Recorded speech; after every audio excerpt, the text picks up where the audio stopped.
Hello बच्चों, अब तक आपने पढ़ लिया था 5 तरीके जिससे आप किसी दो कंपाउंड के मिक्सचर को सेपरेट कर सकते थे।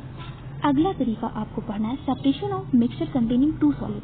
अगर कोई दो सॉलिड आपस में घुल गए हों, मिल गए हों, तो हम कैसे उसको सेपरेट करेंगे। तो उसको सेपरेट करने के 3 तरीके आपको पढ़ने हैं। पहला पढ़ना है सब्लिमेशन, दूसरा पढ़ना है मैग्नेट का यूज करके, तीसरा पढ़ना है कोई सुटेबल सॉल्वेंट। किसी सुटेबल सॉल्वेंट का यूज करके हम किसी दो सॉलिड को आपस में जो मिल चुके हैं उनको हम अलग कर सकते हैं। तो पढ़ते हैं पहला सब्लिमेशन। इस सब्लिमेशन प्रोसेस में हम कुछ ऐसे कंपाउंड हैं जिसको हम सेपरेट कर सकते हैं, जैसे आयोडीन हो गया, ammonium chloride, naphthalene, anthracene, camphor हो गया। अगर इन चीज़ों को हम किसी में मिक्स कर देते हैं, किसी चीज़ में अगर ये मिक्स हो जाते हैं तो हम इसको सब्लिमेशन प्रोसेस से हम सेपरेट कर लेते हैं। अब बताते हैं सब्लिमेशन प्रोसेस में होता क्या है। हम एक चाइना डिस्क लेते हैं, चाइना डिस्क, और ये चाइना डिस्क जो होती है इसमें हम अपने इम्प्योर सैंपल को ले लेते हैं। इसमें हम अपने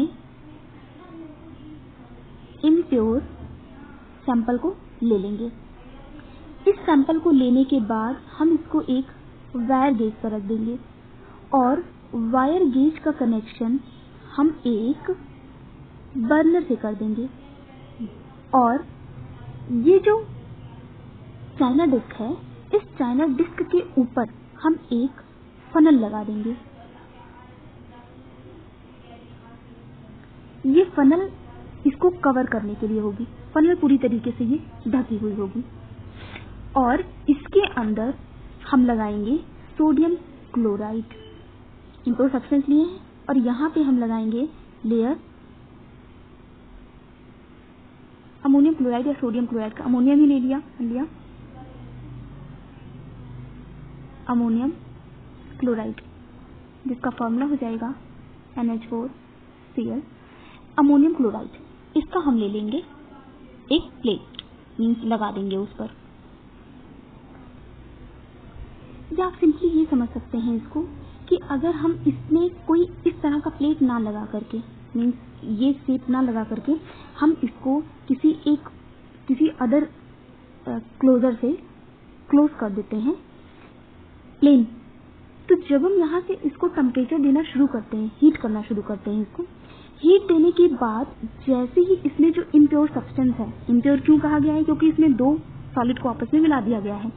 जब इसको ये टेम्परेचर मिलेगा तो इसमें से एक कंपाउंड, किसी भी एक को मान सकते हैं, दो कंपाउंड अगर, तो जो हल्का होगा वो सबसे पहले वेपराइज होगा, जिसका टेम्परेचर जो मेल्टिंग पॉइंट होगा या बॉइलिंग पॉइंट जिसका कम होगा वो सबसे पहले वेपर स्टेट में कन्वर्ट हो जाएगा।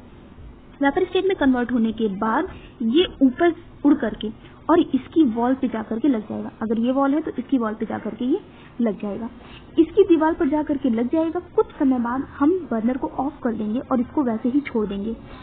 इससे होगा क्या कि जब ये अपने कूलिंग टेम्परेचर पे आ जाएगा, इसके ऊपर एक लेयर बन जाएगी। वो लेयर हमारे प्योर सब्सटेंस की होगी और जो इम्प्योर सब्सटेंस होगा, हमेशा इम्प्योर सब्सटेंस भारी होते हैं, वो नीचे बैठ जाते हैं इसमें। इस तरीके से हम प्योर सब्सटेंस को अलग कर लेंगे, इम्प्योर सब्सटेंस को अलग कर लेंगे, यानी दो सब्सटेंस को हम आपस में मिले हुए को सेपरेट कर सकते हैं। हम इसकी जगह पे कोई मिक्सचर ले सकते हैं, आयोडीन हो सकता है, कैम्फर हो सकता है, नैप्थेलीन भी हो सकती है, इस जगह पे पोटेशियम क्लोराइड भी हम ले सकते हैं, दोनों को अलग कर सकते हैं। ये तो सब्लिमेशन की प्रोसेस होती है। इस प्रोसेस में एक खास बात ये है कि हीट करने पर ये वेपर स्टेट में नहीं कन्वर्ट होगी। ध्यान रखना ये है कि इसमें हम किसी शुगर सॉल्यूशन को, कोई हम सोडियम क्लोराइड के मिक्सचर को नहीं ले सकते हैं, हमें किसी दो सॉलिड के बीच को मिक्सचर को लेना है। इस चीज का ध्यान रखना है। अब यहाँ पर ये मत सोचिएगा कि ये हम यहाँ से इसको टेम्परेचर देंगे तो ये वेपर स्टेट में कन्वर्ट हो जाएगा, मीन्स लिक्विड स्टेट में पहले कन्वर्ट होगा, मेल्ट होकर के तब ये वेपर स्टेट में नहीं। सब्लिमेशन प्रोसेस का मतलब ही होता है कि अगर कोई भी सब्सटेंस है सॉलिड, चूंकि सॉलिड सब्लिमेशन जो होती है वो सॉलिड सब्सटेंस के लिए होती है, लिक्विड के लिए नहीं होती है। जब हम सॉलिड सब्सटेंस को जब हम हीट करते हैं तो वो विदाउट लिक्विड स्टेट में कन्वर्ट हुए ही वो डायरेक्ट गैसियस स्टेट में कन्वर्ट हो जाती है। इसलिए हमने कहा है कि ये डायरेक्ट इसकी दीवार पे लग जाएगी, उसके बाद हम इसको अलग करेंगे तो हमें एक सब्सटेंस अलग और एक दूसरा सब्सटेंस अलग मिल जाएगा। इसमें ये लिक्विड स्टेट में कन्वर्ट नहीं होती हैं। ये तो रही सब्लिमेशन की बात। अब आ जाते हैं मैग्नेटिक में। जो हमारा ये दूसरा ये है, बाय यूजिंग ए मैग्नेट का यूज करके हम कैसे इनको सेपरेट करते हैं। हम क्या इसमें कोई ऐसे ही हम सॉलिड मिक्सचर को ले सकते हैं जिसमें आयरन प्रेजेंट हो, कोई मेटल प्रेजेंट होना चाहिए किसी भी मिक्सचर में। मान लिया कोई लकड़ी का पाउडर है, लकड़ी का पाउडर का मतलब हो गया लकड़ी के छोटे छोटे पीसेस हैं वो, और उसमें हमने आयरन के छोटे छोटे पीसेस मिक्स कर दिए, तो हम उसको सेपरेटली इजीली हम उसको सेपरेट नहीं कर सकते हैं। तो सिंपल हम एक बाउल लेंगे और उस बाउल में एक लोहे का मिक्सचर ले लेंगे जो लोहे का पाउडर है, और दूसरा कोई सब्सटेंस हम उसमें मिला देंगे आयरन का। दोनों सब्सटेंस आपस में हम मिला देंगे तो हम हाथ से तो इसको सेपरेट कर नहीं सकते हैं। हम एक लगाएंगे मैग्नेट। जब हम मैग्नेट को इसके पास लेकर आएंगे तो जो आयरन के सब्सटेंस हैं वो तुरंत इसके लेवल पे सरफेस से आकर के चिपक जाएंगे। ये है बार मैग्नेट, कोई भी मैग्नेट ले सकते हैं आप। ये जो मैग्नेट है ये आकर के इस पर आयरन के पार्टिकल इसमें से निकल करके चिपक जाएंगे इसमें। इस तरीके से हम एक सॉलिड को अलग और दूसरे सॉलिड को अलग कर सकते हैं मैग्नेट की हेल्प से। तीसरा आपको पढ़ना है, अगला हमें पढ़ना है अगर कोई गैसों का मिक्सचर हो जाए तो हम उसको कैसे सेपरेट करेंगे। दो अगर आपस में सिंपली सॉल्वेंट का यूज करके, पहले हम ये देखिए सॉल्वेंट का देखते हैं। इस सॉल्वेंट में सॉल्वेंट की यहाँ बात आती है, इसके पहले आपको सॉल्यूशन बता चुके हैं। जब हम सॉल्वेंट में सॉल्यूट मिलाते हैं तो सॉल्यूशन का फॉर्मेशन होता है। तो हम अगर किसी मिक्सचर में सॉल्वेंट को मिला देते हैं तो ये सॉल्वेंट अपने अंदर किसी एक एलिमेंट को, किसी एक मिक्सचर को, एलिमेंट को या मिक्सचर को डिसॉल्व कर लेता है और अपोजिट वाले को वो इस सोल्यूशन में ही छोड़ देता है। इस तरीके से हम अलग कर सकते हैं। इसको रिएक्शन से बैलेंस करना होता है जो आपके सिलेबस में नहीं है, इसलिए हम आपको अगला बताते हैं। अगला आपको पढ़ना है separation of mixture of gases. अगर किसी गैसों का मिक्सचर हो तो हम कैसे गैसों को सेपरेट कर सकते हैं। तो सिंपल, अगर कोई एयर है, मान लिया उस एयर में 3 तरह के गैस मिली हुई है। एक है नाइट्रोजन गैस, एक है आर्गन गैस, एक है ऑक्सीजन गैस। सबसे पहली बात, सबका मेल्टिंग और बॉइलिंग पॉइंट अलग अलग होता है। जब हम इस एयर को कंप्रेस करना शुरू करते हैं, एक कंटेनर में ले करके और कंप्रेसर से कंप्रेस करते हैं और कूल करते हैं, कंप्रेस करते हैं और साथ ही साथ हम इसको कूलिंग देते हैं टेम्परेचर, तो ये कन्वर्ट हो जाती है एयर लिक्विड एयर में। ये कन्वर्ट हो जाती है लिक्विड एयर में। जब हम इसको फ्रैक्शनल डिस्टिलेशन में, इसके पहले हम आपको समझा चुके हैं, जब हम इसको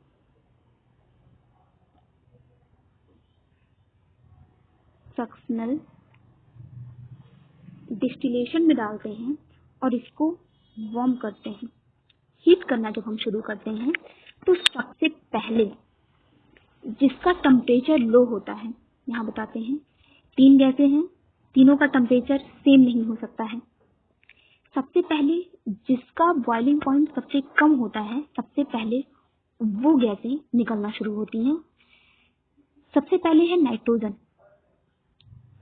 जो नाइट्रोजन होता है उसका जो बॉइलिंग पॉइंट होता है वो होता है 196 डिग्री सेल्सियस। इसलिए सबसे पहले टेम्परेचर देने पर 196 टेम्परेचर वाला गैस वेपर बन के उड़ना शुरू होगा बॉयल होने के बाद। उसके बाद ऑर्गन, ये जो ऑर्गन है इसका बॉइलिंग पॉइंट होता है 186 डिग्री सेल्सियस, मीन्स सॉरी उससे ही कम होता है। पहले तीनों का आपको बताते हैं।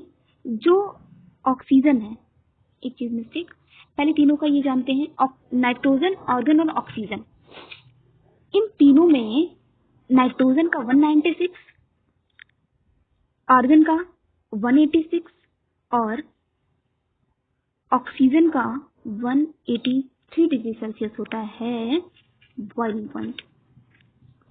अब बात आती है कि सबसे पहले जब हम बॉयल करेंगे तो बॉयल करने पर तीनों गैस तो बनेगी, ये भी, लेकिन जो टेम्परेचर बढ़ना शुरू होगा वो सबसे पहले ये बढ़ेगा, फिर ये बढ़ेगा, फिर ये बढ़ेगा, क्योंकि सबसे पहले टेम्परेचर 183 पे पहुंचेगा, फिर 186 पे, फिर 196 पे पहुंचेगा।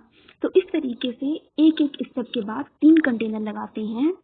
अब तीनों कंटेनर में गैस हमेशा ऊपर की ओर उठती है, इसलिए हमें कंटेनर ऊपर की ओर लगाना पड़ेगा और उसका कनेक्शन ऐसे करना पड़ेगा कि कॉर्क के रास्ते से ये अंदर चला जाए और ये पूरी तरीके से क्लोज हो, क्योंकि गैस हमेशा ऊपर की तरफ से होती है। अगर लिक्विड होता तो हम उसके लिए कंटेनर नीचे की तरफ लगा लेते और ये हम उसमें सोल्यूशन को मिक्स कर देते, अपना स्टोर कर सकते थे, लेकिन गैसेस स्टेट में है तो हमें कंटेनर को ऊपर लगाना पड़ेगा।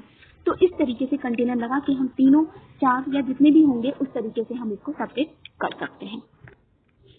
यही इतने तरीके हैं जो ये बताते हैं कि कैसे हम किसी मिक्सचर को डिफरेंट तरीके से सेपरेट कर सकते हैं। इसके लिए बस आपको इतना ही पढ़ना है, बाकी कुछ फिजिकल चेंज और केमिकल चेंज भी हैं जो आपको बताया जाएगा।